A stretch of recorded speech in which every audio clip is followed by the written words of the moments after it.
This is 9 News Queensland with Bruce Page and Heather Ford. Tonight, wild storms arrive on cue, dumping a carpet of hail.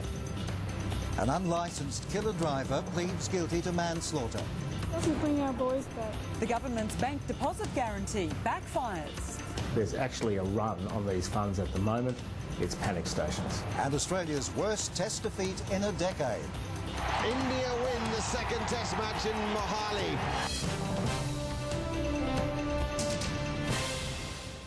Good evening. Well, the Weather Bureau gave us 24 hours warning and they were spot on with damaging hail falling around Ipswich this afternoon.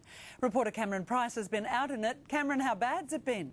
Oh, well, there's been plenty of rain and widespread reports of hail stretching from Harrisville through to Ipswich. The storms formed around about midday at Warwick and steadily intensified as they swept towards Ipswich. In the Fassifern and Lockyer Valley, around about 4,000 homes were left without power, another 10,000 in Brisbane and on the Bayside, while at the Ipswich Hospital ambulance patients were forced to wait outside while the storm passed. And while there was plenty of heavy rain, it didn't last long. Amberley with the most, with around about 12 mils.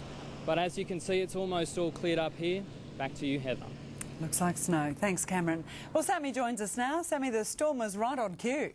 Pretty much as forecast, Heather. Those storms developed out towards Warwick earlier this afternoon, then moved very quickly through Boona, bearing down on the southwestern suburbs before hitting the city just after 5. The Bureau very quickly issued that severe storm warning for the southeast. Those storms are now heading towards Strathpine, Redcliffe and Caboolture. I'll be back a little later, Bruce, to check on what we can expect tonight and tomorrow. Thanks, Sammy. 2 Gold Coast families have been spared the trauma of a trial after the woman accused of killing their sons pleaded guilty today. Now to the second of our reports on how to beat traffic gridlock. And there's one way to ease the daily grind. More and more government and business are looking to move out of the city and shift jobs to the suburbs. Downtown Springfield, capital of the growth corridor southwest of Brisbane, home to Japanese giant...